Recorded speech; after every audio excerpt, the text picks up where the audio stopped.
സോയ്മോനെ, അതിനെന്താണ് സംശയം? 100% ഇതിനപ്പുറത്ത് എന്ത് വരാനാണ്? പക്ഷേ ഈ പറഞ്ഞ പോലെ എന്നോട് ആരോ CPM-കാർ പറഞ്ഞ പോലെ മകൾ ജയിലിൽ കിടന്നാൽ പോലും പിണറായി രാജിവെക്കില്ല എന്നാണ് എൻ്റെ ഒരു CPM-കാർ. അതായത് സെക്ഷൻ 210 അന്വേഷണം നടന്ന് അതിലൊരു അന്തിമ റിപ്പോർട്ട് ഉണ്ടായാൽ മാത്രമേ ഈ 212 പേരെ SFOയ്ക്ക് അന്വേഷിക്കാൻ പറ്റുള്ളൂ. എന്നിട്ട് പരാതിക്കാരി പറയുന്നത് 210 ഒരു ഇടക്കാല റിപ്പോർട്ട് മാത്രമേ ഉള്ളൂ, അതുകൊണ്ട് അതിൻ്റെ അന്വേഷണം പൂർത്തിയാക്കിയിട്ടില്ല. എല്ലാ വശങ്ങളും പരിശോധിച്ച് എല്ലാ വാദങ്ങളും വളരെ ഈ പറഞ്ഞ പോലെ എംപത്തറ്റിക്കായി കേട്ടിട്ട് കൊടുത്തിരിക്കുന്ന ഈ വിധി എന്ന് പറഞ്ഞാൽ ഇത് സമഗ്രമാണ്. ഇതിനി എത്ര കോടി, ഞാൻ പറഞ്ഞ അവിടേക്കാണ് ഒരു കാര്യം പറയുന്നത്, എത്ര കോടി മുടക്കിയാലും ഇതിന് അപ്പുറത്തേക്കൊരു വിധി ഡിവിഷൻ ബെഞ്ചിലോ സുപ്രീം കോടതിയിലോ കിട്ടും എന്ന് ഒരു അഭിഭാഷകൻ എന്നുള്ളത് എനിക്ക് തോന്നുന്നു. നമസ്കാരം, മലയാളി വാർത്ത ഇൻസൈഡിലേക്ക് സ്വാഗതം. 46 പേജുകളിലായി കർണാടക ഹൈക്കോടതിയുടെ വിധി പ്രസ്താവം. ഈ വിധി പൂർണ്ണ രൂപത്തിൽ കേരള മനസ്സാക്ഷിയുടെ മുന്നിൽ അവതരിപ്പിക്കുകയാണ്. വിധി അവസാനിപ്പിക്കുന്നത് the petition does not deserve any entertainment എന്ന വാക്യത്തോടെ. ഈ വിധി പൂർണ്ണമായും ആദ്യമായി വായിച്ചു തീർത്ത അങ്ങയുടെ നിരീക്ഷണങ്ങൾ എന്തൊക്കെയാണ്? സോയ്മോനെ, ഇത് ഒരർത്ഥത്തിൽ ഇനി വീണ വിജയന് ഒരു സാധ്യതയുമില്ല എന്ന് കാണിക്കുന്ന ഒരു വിധി പ്രസ്താവമാണ് ഈ 46 പേജിലുള്ള കർണാടക ഹൈക്കോടതി ജഡ്ജിയായിട്ടുള്ള M. നാഗപ്രസന്ന പുറപ്പെടുവിച്ചിരിക്കുന്ന ഈ വിധി. കേന്ദ്ര സർക്കാരിൻ്റെയോ കേന്ദ്ര സർക്കാർ അന്വേഷണ ഏജൻസികളുടെയോ കൈകളിൽ ചങ്ങലയിടാൻ ഞങ്ങൾക്കാവില്ല എന്ന് കോടതി പറയുന്നു. ആ അന്വേഷണത്തിലേക്ക് നീങ്ങിയ ഓരോ ഘട്ടങ്ങളും കോടതി നിയമത്തിൻ്റെ അടിസ്ഥാനത്തിൽ കൃത്യമായി പ്രതിപാദിക്കുന്നു. ഇനി വീണ ഒരു ഡിവിഷൻ ബെഞ്ചിലേക്ക് ചെന്നാലോ സുപ്രീം കോടതിയിലേക്ക് ചെന്നാലോ ഈ വിധി അവരുടെ തലയ്ക്ക് മുകളിൽ നിൽക്കില്ല. അങ്ങയുടെ ഭാഷയിൽ മസ്തകവും നെഞ്ചിൻ കൂടും തകർത്ത് കടന്നുപോയ വിധിയല്ലേ ഇത്? ഞാനിപ്പോൾ പിന്നെ സോമനോട് പറയുമ്പോൾ എൻ്റെ മനസ്സിൽ വരുന്നൊരു കാര്യം എന്താണെന്നറിയോ? ഇന്ന് രാവിലെ സുപ്രഭാതം എന്ന് പറഞ്ഞ ദിനപത്രത്തിൽ വന്നൊരു വാർത്ത ഞാൻ വായിച്ചു. ആ വാർത്തയിൽ പറയുന്നത് ഈ അരവിന്ദ് ദത്താറിന് ഈ കേസിന് 1,35,00,000 രൂപ കൊടുത്തു എന്നാണ്. സുപ്രഭാതം പറയുന്നു. സുപ്രഭാതം പത്രത്തിൽ ഒരു റിപ്പോർട്ടർ പേര് വെച്ച് എഴുതിയ ഒരു വാർത്തയാണ്. ഈ കേസിന് 1,35,00,000. ഈ കമ്പനിക്ക് ആകെ ആസ്തി അത്രയുമില്ല. കമ്പനി ഇല്ല എന്ന് മാത്രമല്ല, കമ്പനി ഇപ്പോൾ പൂട്ടിയ കമ്പനിയുമാണ്. അതെ. ഞാൻ അന്വേഷിച്ചപ്പോൾ എനിക്ക് കിട്ടിയ വേറൊരു വിവരം എന്ന് പറയുന്നത് 1,35,00,000 രൂപ എന്ന് പറഞ്ഞാൽ മൊത്തം കേസിന് നൽകിയ ഫീസാണെന്നും അപ്പിയറൻസിന് കൊടുക്കുന്ന പണം അതിന് പുറമേ ആയിരിക്കുമെന്ന് ഒരു വിവരം കൂടി എനിക്ക് കിട്ടിയിട്ടുണ്ട്. അപ്പോൾ അതുപോലെ ഒരു സീനിയർ കൗൺസിലിനെതിരെ നമുക്ക് ഇപ്പോൾ സുപ്രഭാതം വാർത്ത നൽകണമെങ്കിൽ അവരുടെ തെളിവുണ്ടാവും. അല്ല, അവരുടെ തെളിവുണ്ടാവും എന്നുള്ളതാണ് ഒരു പേര് വെച്ച് നൽകിയിട്ടുള്ളത്. അപ്പം ഞാൻ പറഞ്ഞു വരുന്നത്, ഈ കിട്ടിയിരിക്കുന്ന വിധിക്കാണ് 1,35,00,000 രൂപ കൊടുത്തത് എന്നുള്ളത്. ഈ വിധി യുടെ പ്രധാനപ്പെട്ട ഭാഗങ്ങൾ ഞാൻ വായിച്ച് കഴിഞ്ഞു. അപ്പോൾ അതിൻ്റെ അടിസ്ഥാനത്തിൽ എനിക്ക് ആദ്യമായി സൂചിപ്പിക്കാനുള്ള കാര്യം, ഇപ്പോൾ വന്നു തുടങ്ങിയ വാർത്തയാണെങ്കിലും 2020 തുടങ്ങിയ ഒരു പ്രക്രിയയാണ് ഇപ്പോൾ ഈ SFI അന്വേഷണത്തിൽ വന്ന് നിൽക്കുന്നത്. ഈ പ്രേക്ഷകർ ഏറ്റവും കൗതുകപൂർവ്വം കാത്തിരിക്കുന്നത് ഈ വിധി പ്രസ്താവനത്തിൻ്റെ അവസാന ഭാഗം ആദ്യം ഒന്ന് കേൾക്കാൻ വേണ്ടി, എന്നിട്ട് നമുക്ക് പഴയ ഒരു ചരിത്രത്തിലേക്കൊന്ന് വരാം. ഈ വിധി പ്രസ്താവത്തിലെ തന്നെ ആ ചരിത്രത്തിലൂടെ നമുക്കൊന്ന് പോകാം. സോമൻ, എനിക്ക് തോന്നുന്നത് ഈ വിധിയിൽ 40-ാമത്തെ പേജ് മുതലാണ് ജഡ്ജി കോടതിയുടെ മനസ്സ് തുറക്കുന്നത്. അതിന് പുറമേ അതിന് തൊട്ട് മുമ്പായി കോടതി കമ്പനി ആക്ടിലെ ഒരു 5-6 വകുപ്പുകളെ കുറിച്ചിട്ട് പറയുന്നു. ആ വകുപ്പുകളിലൂടെ ഒന്ന് കടന്നിട്ട് ഈ വിഷയത്തിലേക്ക് നമുക്ക് പോകാം. ആദ്യമായി അന്വേഷണം തുടങ്ങിയത് സെക്ഷൻ 206 പ്രകാരമാണ് കമ്പനീസ് ആക്ടിൽ. ആ 206 എന്ന് പറഞ്ഞാൽ it deals with power to call for information, inspect books and conduct of enquiry എന്ന് പറഞ്ഞാൽ ഇൻഫർമേഷൻ മേടിക്കാനായിട്ട്, ബുക്കുകൾ പരിശോധിക്കാനായിട്ട്, അന്വേഷണം നടത്താനായിട്ട് സെക്ഷൻ 206. സെക്ഷൻ 207 എന്താണ്? Deals with conduct of inspection and enquiry. പ്രത്യേകിച്ച് ഞാൻ പറയേണ്ട കാര്യം. Section 208 deals with mandate of the report of inspection that is made under section 206 and 207. അതിൻ്റെ മാൻഡേറ്റ്, ഇൻസ്പെക്ടർ റിപ്പോർട്ടിൻ്റെ mandate. Section 210 forms the first part of the fulcrum in the lis എന്ന് പറഞ്ഞാൽ ഇപ്പോൾ നടക്കുന്ന കേസിലെ ഏറ്റവും പ്രധാനപ്പെട്ട ഒരു ഭാഗം section 210. It deals with the investigations into the affairs of the company, അതായത് കമ്പനി എങ്ങനെയാണ് നടപ്പ്. Section 210 permits the central government, if it is of the opinion that it is necessary to investigate into the affairs of the company, on 3 circumstances it can order investigation. അപ്പോൾ അന്വേഷിച്ചിട്ട് അന്വേഷണം ഉത്തരവിടാനുള്ള 3 സാഹചര്യങ്ങൾ, അതാണ് section 210. അതിൻ്റെ വിശദാംശങ്ങളിലേക്ക് ഈ സെക്ഷൻ 211 എന്താണ്? Deals with the establishment of serious fraud investigation unit. അത് അതിൻ്റെ എസ്റ്റാബ്ലിഷ്മെൻറ്റ്, അതായത് SFIO രൂപീകരിക്കുന്നതിനെ കുറിച്ചിട്ടുള്ള സെക്ഷനാണ് section 211. Section 212 completes the fulcrum of the Liz. അതായത് ഇപ്പം നമ്മൾ പരിഗണിക്കാൻ പോകുന്ന ഈ കേസിൻ്റെ അതിൻ്റെ വിശദാംശങ്ങൾ അവസാനിക്കുന്നത് സെക്ഷൻ 212. അപ്പം മൊത്തത്തിൽ എന്താ നോക്കിയാൽ സോയിമനെ, കമ്പനി ആക്ട് 2013 സെക്ഷൻ 206 മുതൽ 212 വരെയുള്ള വകുപ്പുകളാണ് ഈ കേസിൽ അടങ്ങിയിട്ടുള്ളത്. ഇതാണ് 38-39 പേജിൽ പറയുന്നത്. ഇനി 40ാമത്തെ പേജ് മുതൽ നമ്മളൊരല്പം വിശദമായി നമുക്ക് പരിശോധിക്കണം. അതാണ് അതിൻ്റെ ഒരു ഒബിറ്റർ ഡിക്റ്റ എന്ന് പറയും. അതായത് ഒരു വിധിന്യായത്തിലെ അതിൻ്റെ ചങ്കും കരളും, അതാണ് ഒബിറ്റർ ഡിക്റ്റ. ഞങ്ങൾ LLBക്ക് പഠിക്കുന്നത് അതാണ് ഇനി ഞാൻ വായിക്കാൻ പോകുന്നത്. What would unmistakably emerge from what is above analyzed is, one, investigation has commenced under section 210. The statute does not render the government of India powerless to assign the investigation under section 212 of the SFIO. നിർണായകമായിട്ടുള്ള വാദമാണ്. എന്താണ് വീണ വിജയൻ്റെ വാദം? എന്തായിരുന്നു? 210 അന്വേഷണം നടക്കുന്നു. 210 അന്വേഷണം നടക്കുന്നു. അതിൻ്റെ ഒരു ഇടക്കാല റിപ്പോർട്ട് വരുന്നു. പൂർണ്ണമായിട്ടുള്ള റിപ്പോർട്ട് പോലും വന്നിട്ടില്ല. അപ്പോൾ 210 അന്വേഷണം നടക്കുമ്പോൾ SFIO പ്രകാരം 212 അന്വേഷണം നടത്താൻ പാടില്ല. പ്രേക്ഷകർക്ക് വേണ്ടി 210 അന്വേഷണം എന്ന് പറയുമ്പോൾ രജിസ്ട്രാർ ഓഫ് കമ്പനിയുടെ അന്വേഷണം എന്ന് പറഞ്ഞാൽ പച്ച മലയാളത്തിൽ പറഞ്ഞാൽ പല്ലും നഖവുമില്ലാത്ത അന്വേഷണം. അന്വേഷിക്കാൻ രേഖകൾ ചോദിക്കാൻ കൊടുത്തു, അതാവതാവും. പക്ഷേ SFIOയുടെ 212 അങ്ങനെയല്ല എന്നുള്ളത് നമ്മൾ നേരത്തെ സംബന്ധിച്ചാൽ അതിലേറ്റവും പ്രധാനമായിട്ട് പറയുന്നത് അതൊരു മൾട്ടി ഡിസിപ്ലിനറി അന്വേഷണമാണ്. ഈ ഫോറൻസിക് ഓഡിറ്റിംഗ് വിശദാംശങ്ങൾ വളരെ വ്യക്തമാക്കുന്നുണ്ട് ഈ പറയുന്നുണ്ട്. എന്തൊക്കെയാണ് അവരുടെ അന്വേഷണ പരിധി, ഏതൊക്കെ തലങ്ങളിലേക്ക് അന്വേഷണം വ്യാപിപ്പിക്കാം. അതെ, വളരെ അപ്പോൾ ഏറ്റവും പ്രധാനപ്പെട്ട വാദം എന്തായിരുന്നു? 210 അന്വേഷണം നടന്നുകൊണ്ടിരിക്കുന്നുണ്ട്, 212 അന്വേഷണം പാടില്ല. അതാണ് അതിൻ്റെ മസ്തകത്തിനുള്ള അടിയാണ് ഈ വാചകം. എന്താണ്? What would unmistakably emerge from what is above analysed. അതായത് നമ്മൾ മുകളിൽ വിശദീകരിച്ചതിൽ നിന്ന് അർത്ഥശങ്കയ്ക്കിടയില്ലാത്ത വാക്കുകൾ പ്രധാനം. അൺമിസ്റ്റേക്കബിളി നമ്മൾ മുകളിൽ പറഞ്ഞ വിശകലനത്തിൽ നിന്ന് പറയുന്നത്, once investigation has commenced under section 210, അതായത് സെക്ഷൻ 210 അന്വേഷണം ആരംഭിച്ചതുകൊണ്ട് സെക്ഷൻ 212 അന്വേഷണം പാടില്ല എന്നുള്ള വാദം തെറ്റാണ്. അതായത് സെക്ഷൻ 210 അന്വേഷണം തുടങ്ങിക്കഴിഞ്ഞാൽ സെക്ഷൻ 212 അന്വേഷണം കൊണ്ടുപോകാനായിട്ട് കേന്ദ്ര ഗവൺമെൻറ് അധികാരമില്ല എന്നുള്ള വാദം ശുദ്ധ അസംബന്ധമാണ് എന്നുള്ളതാണ് വാദം. അതാണ് finding. It neither results in duplication of investigation nor takes away the rights of the petition take away any right of the petitioner. അതായത് ഡ്യൂപ്ലിക്കേഷൻ, അതായത് ഒരു അന്വേഷണം വേറൊരു അന്വേഷണവും ഒരുപോലെ നടക്കുന്നു എന്നുള്ള പ്രശ്നം വരുന്നില്ല എന്ന് മാത്രമല്ല പരാതിക്കാരിയുടെ ഒരു അവകാശവും അതെടുത്ത് കളയുന്നുമില്ല. അതും പറയുന്നുണ്ട്.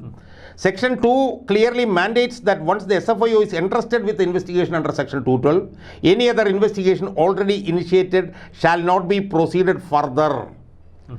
Those agencies who are conducting any investigation shall transfer all the relevant documents and records in respect of those offences to the SFIO. മനസ്സിലായി എന്ന് പറഞ്ഞാൽ ഒരു ലോക്കൽ പോലീസ് അന്വേഷിക്കുന്ന കേസ് ക്രൈംബ്രാഞ്ച് ഏറ്റെടുക്കുമ്പോൾ ലോക്കൽ പോലീസ് കേസ് അന്വേഷണം അബ്സല്യൂട്ട്ലി അതാണ് കൃത്യമായി പറഞ്ഞിരിക്കുന്നത്. അതായത് SFIO 212 പ്രകാരമുള്ള ഒരു അന്വേഷണം തുടങ്ങിക്കഴിഞ്ഞാൽ വേറെ ഒരു ഏജൻസിക്കും അതായത് ഇതുമായി ബന്ധപ്പെട്ട് അന്വേഷണം നടത്തുന്ന വേറെ ഒരു ഏജൻസിക്കും പിന്നെ അന്വേഷണം നടത്താനുള്ള അവകാശമില്ല.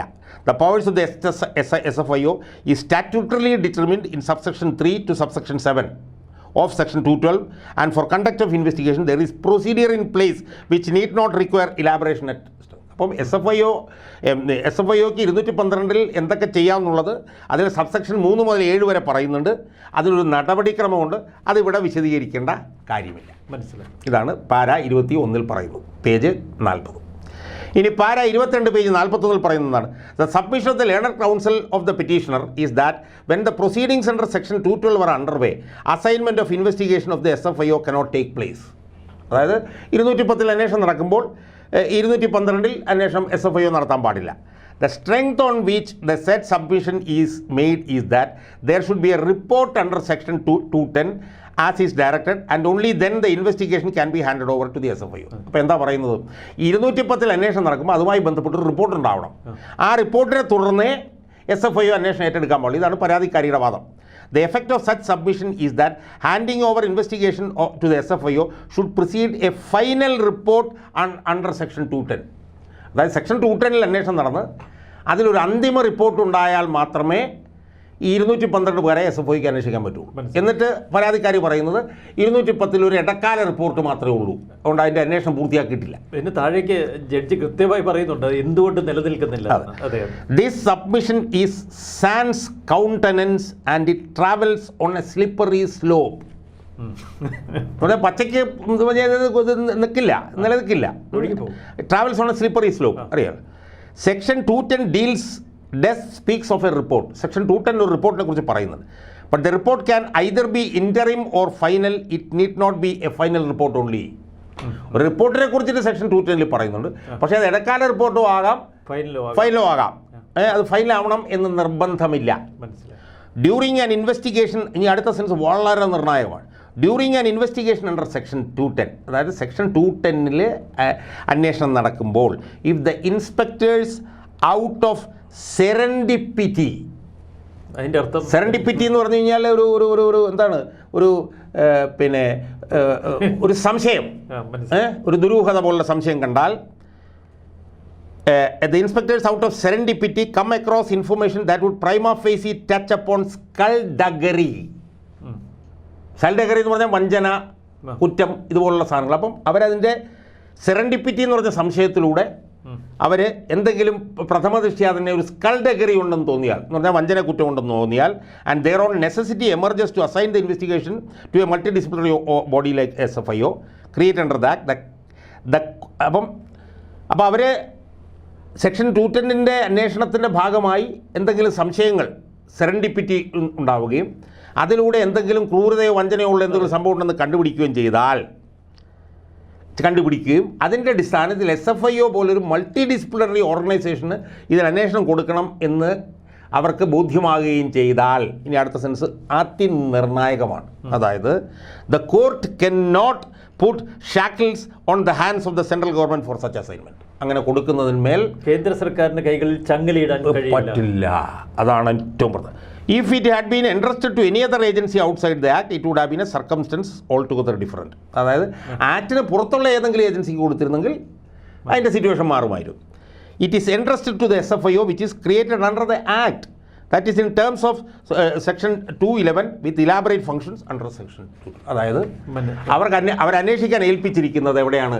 ആക്ടിനകത്ത് തന്നെയാണ്. Section 211, the protection of any company from duplication of proceedings is kept tight under section 2 of subsection 2 of 212 and above all, after all, it is investigation.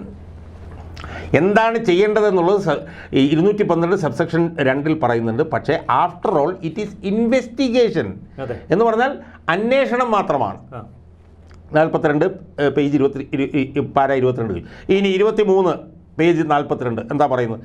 A bleak attempt is made by the learned senior counsel to submit that the phrase internal report is found only in subsection 11 of section 212 and nowhere in subsection 210 suffers from അപ്പം അഭിഭാഷകന്റെ ഒരു വളരെ ദുർബലമായിട്ടുള്ളൊരു വാദം. അതായത് ഇത് interim ഇടക്കാല report എന്നുള്ളത് section 212 പിന്നെ 11 സബ്സെക്ഷനിൽ മാത്രമേ കാണാൻ പറ്റുള്ളൂ, അത് സെക്ഷൻ 210 കാണാൻ പറ്റുമെന്നും, അത് it suffers from want of tenability as observed here and above. The report under section 210 can either be അത് നിലനിൽക്കത്തില്ല. അത് നേരത്തെ ഞാൻ പറഞ്ഞതാണ്. സെക്ഷൻ 210 വാദം ഇടക്കാലമാകാം അല്ലെങ്കിൽ പൂർണ്ണമായിട്ടുള്ള റിപ്പോർട്ട്. അവസാനമല്ല, അത് തീർപ്പത്തിരിയാണ്. The said report will not result in any penalty being imposed straight away against any company. അതുകൊണ്ട് പെനാൽറ്റി ഉണ്ടാവില്ല. It is for the purpose of investigation is അതാണ് ഏറ്റവും പ്രധാനമാണ്. It is for the purpose of investigation എന്ന് വെച്ചാൽ അന്വേഷണത്തിന് വേണ്ടിയുള്ളത് മാത്രമാണിത്.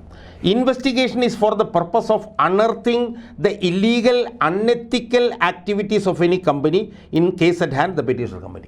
എന്താണ് അന്വേഷണം കൊണ്ട് ഉദ്ദേശിക്കുക? അന്വേഷണത്തിൽ ഉദ്ദേശം എന്ന് പറഞ്ഞാൽ alleged unethical activities of the company. അതായത് കമ്പനിയുടെ അധാർമികമായിട്ടുള്ള പ്രവർത്തനങ്ങൾ പുറത്തു കൊണ്ടുവരിക എന്നുള്ളതാണ് ലക്ഷ്യം. അത് ഇപ്പോൾ എക്സാലോജിക്ക് എന്ന് പറഞ്ഞു. അതെല്ലാം പറഞ്ഞിട്ട് the second submission is that no reasons are provided to invoke section 212 of the act and it suffers from non-application of mind. ചിന്തിച്ചിട്ടുള്ളത്. This is again unacceptable as this court is projected with a problem of investigation being handed over. ഇതിൻ്റെ അടിസ്ഥാനത്തിൽ conclude ചെയ്യുന്നത് എങ്ങനെയാണ്? The statement of objections are in defense of the interim report.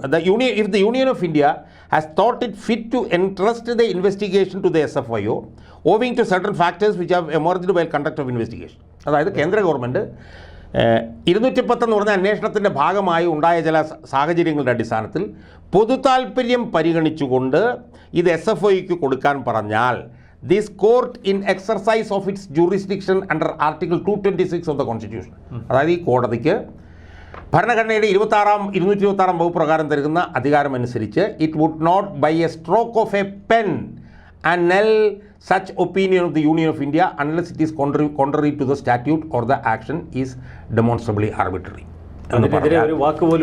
അതായത് ഇതിനകത്തെ ഏറ്റവും പ്രധാനപ്പെട്ട sentence ഇതാണ്. കമ്പനി ആക്ടിലെ സെക്ഷൻ 210 പ്രകാരമുള്ള അന്വേഷണത്തിലും പൊതു താൽപ്പര്യത്തിലും അന്വേഷണം തുടർന്നുകൊണ്ടിരിക്കുമ്പോൾ ഇത് SFIOയ്ക്ക് കൊടുക്കണം എന്ന് കേന്ദ്ര ഗവൺമെൻറ് തീരുമാനിച്ചാൽ ഈ കോടതിക്കുള്ള ഭരണഘടനയിലെ 226 വകുപ്പ് പ്രകാരമുള്ള അധികാരം ഉപയോഗിച്ചുകൊണ്ട് it would not by a stroke of a pen annul such opinion of the government of India. എന്ന് വെച്ചാൽ പേന കൊണ്ട് ഈ ഗവൺമെൻറ് ഓഫ് ഇന്ത്യയുടെ അത്തരം തീരുമാനം എടുത്തിട്ട് വെട്ടി കളയാൻ ഞങ്ങൾക്ക് കഴിയില്ല. അതേസമയം അത് സ്റ്റാറ്റ്യൂട്ടിന് വിരുദ്ധമാണെങ്കിൽ ഞങ്ങൾക്ക് ചെയ്യാൻ പറ്റും. ഈ രണ്ട് സെൻസ് കൂടി neither of the two is present in the case at hand. ഇത് രണ്ടും ഈ കേസിലില്ല. As the projection of the two by the learned counsel sans acceptance അംഗീകരിക്കാൻ കഴിയും. Therefore there is no warrant to interfere at this stage എന്ന് പറഞ്ഞിട്ടാണ് ഈ case dispose ചെയ്തത്, തള്ളിക്കളഞ്ഞിരിക്കുന്നത്. അപ്പം സോമൻ ഇതിനകത്ത് വരുന്നതാണ് സമഗ്രമായി എല്ലാ വശങ്ങളും പരിശോധിച്ച് എല്ലാ വാദങ്ങളും വളരെ ഈ പറഞ്ഞ പോലെ എംപത്തറ്റിക്കായി കേട്ടിട്ട് കൊടുത്തിരിക്കുന്ന ഈ വിധി എന്ന് പറഞ്ഞാൽ ഇത് സമഗ്രമാണ്. ഇതിനി എത്ര കോടി, ഞാൻ പറഞ്ഞ അവിടേക്കാണ് ഒരു കാര്യം പറഞ്ഞത്, എത്ര കോടി മുടക്കിയാലും ഇതിന് അപ്പുറത്തേക്കൊരു വിധി ഡിവിഷൻ ബെഞ്ചിലോ സുപ്രീം കോടതിയിലോ കിട്ടും എന്ന് ഒരു അഭിഭാഷകൻ എന്നുള്ളത് എനിക്ക് തോന്നുന്നു. ഈ വിധിയിലൂടെ കടന്നു പോകുമ്പോൾ ഏറ്റവും ശ്രദ്ധേയം ആ കേന്ദ്ര സർക്കാരിൻ്റെ നീക്കങ്ങളാണ്. അവർ 210 വകുപ്പ് പ്രകാരമുള്ള അന്വേഷണത്തിൽ നിന്ന് SFIOയിലേക്ക് അടുത്ത ഏജൻസിയെ തിരഞ്ഞെടുത്തതിൽ കാണിച്ച ആ വൈദഗ്ധ്യം, ആ അന്വേഷണത്തിൻ്റെ ഒരു വേഗത, ആ കൃത്യത, അത് അംഗീകരിച്ചു കൊടുക്കണ്ടേ? സോ ഒരു സംശയവും വേണ്ട, ഇനി രക്ഷയില്ല. ഞാനത് കുറച്ചുകൂടി വിശദീകരിച്ച് പറയാം. പല അന്വേഷണങ്ങളും നടത്തിയിട്ടുണ്ടല്ലോ. അതെ, ED വരുന്നു, ED അല്ല, ഞാൻ പറഞ്ഞത് ചില സ്വർണ്ണക്കള്ളക്കടത്ത്, ഡോളർ കള്ളക്കടത്ത്, അതുമൊക്കെയായി താരതമ്യം ചെയ്യുമ്പോൾ ഒരു സംശയവും വേണ്ട, വളരെ സ്തുത്യർഹമായിട്ടുള്ള അന്വേഷണമാണ് ഈ കാര്യത്തിൽ നടന്നത് എന്നുള്ള കാര്യത്തിൽ എനിക്കൊരു തർക്കമില്ല. എന്താ കാരണം? 2020 മുതൽ തുടങ്ങിയ അന്വേഷണമാണ്. രജിസ്ട്രാർ ഓഫ് കമ്പനീസിൻ്റെ അന്വേഷണം 2020 തുടങ്ങിയതാണ്. അത് തുടങ്ങി ആ അന്വേഷണത്തിൽ ഒരുപാട് വയലേഷൻസ് കണ്ടു. അതിനെ തുടർന്ന് ROC പിന്നെയും അന്വേഷിച്ചിട്ട് സെക്ഷൻ 210 പ്രകാരം ഒരു ഇടക്കാല റിപ്പോർട്ട് കൊണ്ടുവന്നു. ആ ഇടക്കാല റിപ്പോർട്ട് അനുസരിച്ച് ഇത് SFIO പോലൊരു ഏജൻസി അന്വേഷിക്കേണ്ടതാണെന്നുള്ള തീരുമാനമെടുത്തു. ആ തീരുമാനത്തിൻ്റെ അടിസ്ഥാനത്തിൽ 212 SFIOയിലേക്ക് കൊടുത്തു. അപ്പം ആ നടപടിക്രമങ്ങളിലെല്ലാം ഈ പറഞ്ഞ പോലെ ക്ലിനിക്കൽ പ്രിസിഷൻ അവർക്ക് നിലനിർത്താൻ കഴിഞ്ഞു. അതിലൊന്നും ഒരു തെറ്റും അവർക്കുണ്ടാക്കാൻ കഴിഞ്ഞില്ല. അതിലൊന്നും ഈ പറഞ്ഞ പോലെ ഒരു മോട്ടിവേറ്റഡ് ആണെന്നോ അല്ലെങ്കിൽ രാഷ്ട്രീയ പ്രേരിതമാണെന്നോ തോന്നുന്ന ഒരു ഘടകം പോലും അതിനകത്തേക്ക് കൊണ്ടുവരാൻ കഴിഞ്ഞില്ല. അതുകൊണ്ട് തന്നെയാണ് ഇവർ 2020 മുതലേ ആരംഭിച്ച അന്വേഷണത്തിൻ്റെ നാൾവഴികളിലൂടെ കടന്നുപോയ കോടതി ഈ പരാതിക്കാരുടെ വാദങ്ങളെല്ലാം എടുത്ത് ചവിട്ടോട്ടെ കളഞ്ഞത്. ഈ വീണാ വിജയൻ കർണാടക ഹൈക്കോടതിയെ സമീപിച്ചത് തന്നെ അവർക്ക് വലിയ വിനയായി തീർന്നിരിക്കുന്നു. പഴയകാല ചെയ്തികളൊക്കെ ഈ കോടതിയുടെ വിസ്താരവേളയിലും വാദപ്രതിവാദങ്ങളിലുമൊക്കെ വളരെ കൃത്യമായി വിധിന്യായത്തിലും ഒരു ഒറ്റയാൾ കമ്പനിയായി തുടങ്ങിയ എക്സാലോജിക് ബംഗളൂരു ഓഫീസ് മാറ്റുന്ന കൃത്യമായ അന്നത്തെ സംഭവ വികാസങ്ങൾ, പിന്നീട് കേരളത്തിലേക്ക് വന്ന വീണാ വിജയൻ വർക്ക് അറ്റ് ഹോം ആരംഭിക്കുന്ന ഇത്തരം വിവരങ്ങളൊക്കെ ഇപ്പോൾ ഈ വിധിന്യായത്തിലൂടെ നമുക്ക് വായിച്ചറിയാൻ കഴിയും. അത് വളരെ നിർണായകമായൊരു കാര്യമാണ്. ഇപ്പോൾ ഉദാഹരണത്തിന് കേന്ദ്രം കേരളത്തെ വരിഞ്ഞു മുറുക്കുന്നു എന്ന് പറഞ്ഞിട്ട് ഹർജി കൊണ്ട് അവിടെ കൊടുത്തല്ലോ. ആ ഹർജി കൊണ്ട് കൊടുത്തപ്പോഴത്തേക്ക് കേന്ദ്ര ഗവൺമെൻറ് എന്ത് ചെയ്തു? എങ്ങനെയാണ് കേരളത്തിൻ്റെ പൊതുധന കാര്യം തകർന്നടിഞ്ഞെന്നുള്ളൊരു രേഖകൾ മുഴുവൻ വെച്ചിട്ട് ഹർജി അവിടെ ഫയൽ ചെയ്തു. അതോടുകൂടി കേരളത്തിൻ്റെ കംപ്ലീറ്റ് കള്ളി വിളിച്ചത് എന്ന് പറഞ്ഞതുപോലെ വീണാ വിജയൻ എന്ന് പറഞ്ഞ പിണറായി വിജയൻ്റെ മകൾ എത്ര അനധികൃതമായിട്ടാണ് പ്രവർത്തിച്ചിരുന്നത് എന്നുള്ളതിൻ്റെ മുഴുവൻ രേഖകളും വിശദാംശങ്ങളും ഇന്ന് പിന്നെ കർണാടക ഹൈക്കോടതിയുടെ ഈ വിധിന്യായത്തിൽ വന്നിരിക്കുകയാണ്. ഈ ഇല്ലീഗൽ ആക്ടിവിറ്റീസ് നടത്തിയ കമ്പനി ഇപ്പോൾ പ്രവർത്തിക്കുന്നത് പിണറായി വിജയൻ്റെ സ്വന്തം വീട്ടിൽ, കണ്ണൂരിലുള്ള പിണറായി വിജയൻ്റെ സ്വന്തം വീട് അഡ്രസ്സാണ് ഇപ്പോൾ കൊടുത്തിരിക്കുന്നത്, മാർക്കറ്റ് ഹോപ്പ് കാണിച്ചിരിക്കുന്നത്. അപ്പം അതുമായി ബന്ധപ്പെട്ടിട്ടുള്ള ഈ പറഞ്ഞതുപോലത്തെ കൊടുക്കൽ വാങ്ങൽ, അതിൻ്റെയൊക്കെ മുഴുവൻ വിശദാംശങ്ങൾ, അവരുടെ ബാങ്ക് അക്കൗണ്ട്, അതിനകത്തൂടെ പോയിട്ടുള്ള പണം, ഇതുവരെ ആരും പറയാത്ത മറ്റൊരു കഥ കൂടി ഈ വിധിന്യായത്തിലുണ്ട്. ദുരിതാശ്വാസ നിധിയിലേക്ക് സംഭാവന കൊടുക്കുന്ന CMRL, തുടർന്ന് CMRLന് ചില ഇടപാടുകൾ നടത്തി കൊടുക്കുന്ന സർക്കാർ. അവിടെയാണ് സംശയം ആദ്യം CMRLനെതിരെ അന്വേഷണ ഏജൻസികൾക്ക് തുടങ്ങിയത്. Further the bank statement also revealed the following receipts from കൃത്യമായിട്ട് CMRL. കൃത്യമായി 2017 മുതൽ 2018, 19, 18 വരെ ഓരോ മാസവും കിട്ടിയിരുന്ന കൃത്യം തുക 3,25,000, 3,00,000. അതുപോലെ തന്നെ അവരെ നടത്തിയിട്ടുള്ള വയലേഷൻസ് മുഴുവൻ, ഈ പറഞ്ഞ ഇത് മുഴുവൻ അവർ നടത്തിയിട്ടുള്ള വയലേഷൻസ്, ഇത് മൊത്തം ഒരു വിധിന്യായത്തിൽ വന്നു അതെ എന്ന് പറയുമ്പോൾ ഇനി പിടിച്ചു നിൽക്കുക എന്ന് പറഞ്ഞു കഴിഞ്ഞാൽ വലിയ പാടാണ്. ഈ രേഖകൾ വെച്ചുകൊണ്ട് SFIO മുന്നോട്ട് പോയാൽ സ്വാധീനത്തിനൊന്നും വഴിപ്പെട്ടില്ല. എനിക്കറിയില്ല സ്വാധീനത്തിന് വഴിപ്പെട്ടില്ലെങ്കിൽ അറസ്റ്റ് ചെയ്യാനുള്ള എല്ലാ മെറ്റീരിയലും ഇതിനകത്തുണ്ട്. എന്തായാലും അറസ്റ്റ് ചെയ്തില്ലെങ്കിൽ ചോദ്യം ചെയ്യലും റെയ്ഡും നടക്കുമെന്നുള്ള കാര്യത്തിൽ ഒരു സംശയവുമില്ല. ചോദിച്ച രേഖകൾ ഇവർ കൊടുക്കാത്തതുകൊണ്ടാണ് SFIO അന്വേഷണം വന്നിട്ടുള്ളത്. വളരെ കൃത്യമായി, വളരെ സമഗ്രമായി കർണാടക ഹൈക്കോടതി അക്കാര്യത്തിൽ ഒരു വിധിന്യായം പുറപ്പെടുവിച്ചിരിക്കുകയാണ്. ഇനി അവരുടെ മുന്നോട്ടുള്ള പോക്ക് വളരെ ദുർഘടമായിരിക്കും എന്നാണ് ഈ വിധിന്യായം വായിക്കുമ്പോൾ നമുക്ക് മനസ്സിലാക്കും. ചില മാധ്യമങ്ങളൊക്കെ പറഞ്ഞു വെക്കുന്ന അജിത് ഡോവലിൻ്റെ ബുദ്ധി എന്നൊക്കെയാണ്. അത് എന്തുമാകട്ടെ, എന്തായാലും ഈ വിധിക്കപ്പുറം ഇനി ഒരു പ്രഹരം വീണ വിജയന് കിട്ടാനില്ല എന്ന് അങ്ങേക്ക് തീർത്ത് പറയാം. 100%. നമ്മളിപ്പോൾ ഈ വിധി വായിച്ച് ഈ വിധി മുഴുവൻ സമഗ്രമായി നമ്മൾ വിശകലനം ചെയ്യാനുള്ളത്. അത് വിശകലനം ചെയ്യുമ്പോൾ നമുക്ക് മനസ്സിലാക്കാൻ കഴിയുന്നത് ഇത് ആരുടെ ബുദ്ധി ആയാലും എന്തായാലും ഇത് ROCയും SFIOയും വളരെ ഈ പറഞ്ഞതുപോലെ സമഗ്രമായി, നമ്മൾ നേരത്തെ പറഞ്ഞ വളരെ ക്ലിനിക്കൽ പൊസിഷനിൽ അവരിത് കൈകാര്യം ചെയ്തിട്ടുണ്ട് എന്നുള്ളത് വളരെ അഭിനന്ദനാർഹമായിട്ടുള്ളൊരു കാര്യമാണ് എന്നാണ് ഈ വിധി വായിക്കുമ്പോൾ നമുക്ക് മനസ്സിലാക്കാൻ കഴിയും. ഇനിയിപ്പോൾ ഡിവിഷൻ ബെഞ്ചിലേക്ക് പോയിട്ട് എന്തെങ്കിലും കാര്യമുണ്ടോ? ഒരു നിവൃത്തിയുമില്ല എന്നുള്ളതാണ്. കാരണം ഒന്നെന്ന് പറയുന്നത് ഒരു ബെഞ്ചിൽ അനുകൂലമായൊരു വിധി കിട്ടിക്കഴിഞ്ഞാൽ അതിനെതിരെ പോലും പാടാണ്. പക്ഷേ ഈ കേസിൽ ഇത് പരിശോധിച്ച് നോക്കിയാൽ നമുക്ക് കാണാൻ കഴിയുന്നത് ഇത് ഡിവിഷൻ ബെഞ്ചിലേക്ക് പോയാൽ കുറേ ജഡ്ജിമാർ, കുറേ വക്കീലന്മാർ, കുറേ കോടീശ്വരന്മാരാകും എന്നുള്ളതല്ലാതെ ഒരു കണ്ടീഷൻ, ഇപ്പോൾ ചോദ്യം ചെയ്യലിന് ചില കണ്ടീഷനുകൾ ചില വിധി പ്രസ്താവത്തിൽ വെക്കാറുണ്ട്. ഇത് അത്തരം ഒരു കണ്ടീഷനിൽ അൺകണ്ടീഷണലായിട്ട് വീണ വിജയനെ SFIOയുടെ മുന്നിലേക്ക് എറിഞ്ഞു കൊടുത്തിരിക്കുകയാണ് വിധിയിലൂടെ. 100%. അങ്ങനെ യഥാർത്ഥത്തിൽ അങ്ങനെ എറിഞ്ഞു കൊടുക്കപ്പെടാനുള്ള ഒരു ഉപാധിയാക്കി ഈ പറഞ്ഞ പോലെ നിർഭാഗ്യവശാൽ ഇൻഅഡ്വർട്ടൻ്റ്ലി നിർഭാഗ്യവശാൽ വീണ വിജയൻ ഇതിനെ ഉപയോഗിക്കുകയാണ് ചെയ്തിട്ടുള്ളത്. ഈ വിധിന്യായം വന്നില്ലായിരുന്നുവെങ്കിൽ ഈ പറഞ്ഞ പോലെ ഇത്രയും വലിയൊരു അടിയായി ഒരുപക്ഷെ അത് മാറാതെ പോകുമായിരുന്നു. കണ്ണൂരിലെ പാണ്ഡ്യശാലയല്ലേ, പാണ്ഡ്യാല മേൽവിലാസം വെച്ച് കേരള ഹൈക്കോടതിയെ സമീപിച്ചാൽ മതിയായിരുന്നു.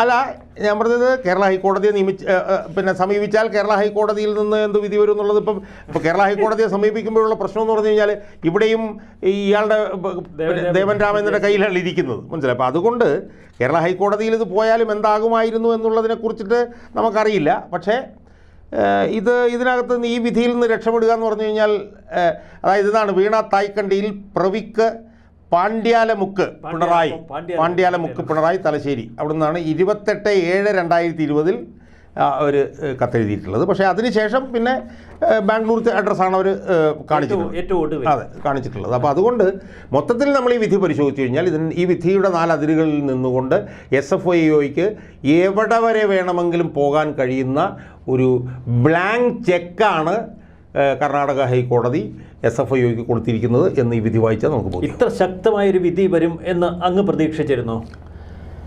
അല്ല, വിധി ഇവർക്കെതിരാകുമായിരുന്നു എന്നുള്ളത് ഉറപ്പായിരുന്നു. പിന്നെ വിധി വരാൻ 1-2 ദിവസം താമസിച്ചു എന്ന് പറഞ്ഞപ്പോഴും ജഡ്ജി ഇത്തിരി സമയമെടുത്തത് എഴുതുന്നുണ്ട് എന്നുള്ളത് വളരെ വ്യക്തമായിരുന്നു. പക്ഷേ ജഡ്ജി സമയമെടുത്തത് എന്തിനാണെന്നുള്ളത് വളരെ കൃത്യമായി. കാരണം വെച്ചാൽ കമ്പനീസ് ആക്ടിലെ ഞാൻ പറഞ്ഞില്ല 206 മുതൽ 212 വരെയുള്ള മുഴുവൻ വകുപ്പുകളും എടുത്ത് സമഗ്രമായി പരിശോധിച്ചിട്ടാണ് അത് ചെയ്തിട്ടുള്ളത്. അപ്പോൾ സ്വാഭാവികമായും ഈ പറഞ്ഞതുപോലെ എല്ലാത്തിനും ഒരു അവസാനമില്ല സോയ്മൻ എന്ന് പറയുന്നത് പോലെ ഈ പിണറായി യുഗത്തിൻ്റെ അവസാനത്തിലേക്കാണോ നമ്മൾ പോകുന്നതെന്നുള്ള സംശയം ഈ വിധിന്യായത്തിൽ നിന്ന് നമുക്ക് ഉണ്ടാവുക സ്വാഭാവികം. അതിൻ്റെ സൂചനകൾ കണ്ടു തുടങ്ങി. ഇപ്പോൾ MP ഗോവിന്ദൻ മലക്കം പറഞ്ഞു. വീണ വിജയൻ്റെ കേസിനെ കുറിച്ച് പ്രതികരിക്കേണ്ട ആവശ്യം CPM ഇല്ല എന്ന് പച്ചയ്ക്ക് പറഞ്ഞു. അതാണ് ഞാൻ പറഞ്ഞാൽ ഈ വീണ വിജയനെ പ്രതിരോധിക്കാൻ ഒരു കാരണത്താലും പറ്റാത്ത നിലയിലേക്ക് കാര്യങ്ങൾ പോവുകയാണ്. ഇതിന് രണ്ട് കാരണങ്ങളാണ് ഉണ്ടായിട്ടുള്ളത്. ഒന്ന്, ബംഗളൂരു ഹൈക്കോടതിയിൽ നിന്നുള്ള ഈ വിധി. രണ്ട്, കേരള ഹൈക്കോടതിയിൽ ഇത് കിടക്കുകയാണ്. അവിടെ 26-ാം തീയതി അത് വരാൻ പോവുകയാണ്. അത് ഒരു ഇരട്ടി പ്രഹരമായി. അതാണ്. അപ്പോൾ ഇത് രണ്ടും കൂടെ വന്നു കഴിഞ്ഞാൽ സ്ഥിതി പരമദയനീയമാകും എന്ന് നമ്മൾ നിരീക്ഷിച്ചാലും അതിൽ വലിയ തെറ്റുണ്ട് എന്ന് എനിക്ക് തോന്നുന്നില്ല. ധാർമ്മികമായി പിണറായി രാജിവെക്കുകയല്ലേ നല്ലത്? സോയ്മോനെ, അതിനെന്താണ് സംശയം? 100% ഇതിനപ്പുറത്ത് എന്ത് വരാനാണ്? പക്ഷേ ഈ പറഞ്ഞ പോലെ എന്നോട് ആരോ CPM-കാർ പറഞ്ഞ പോലെ മകൾ ജയിലിൽ കിടന്നാൽ പോലും പിണറായി രാജിവെക്കില്ല എന്നാണ് എൻ്റെ ഒരു CPM-കാർ.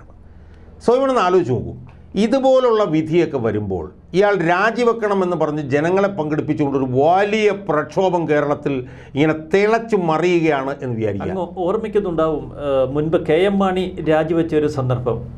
സീസറിൻ്റെ ഭാര്യ പരിശുദ്ധയായിരിക്കണം എന്ന് മാത്രമല്ല, അത് മറ്റുള്ളവരെ ബോധ്യപ്പെടുത്തേണ്ടിയിരിക്കുന്നു എന്നുള്ളൊരു വാക്യമാണെന്ന് കോടതി ഇന്ന്.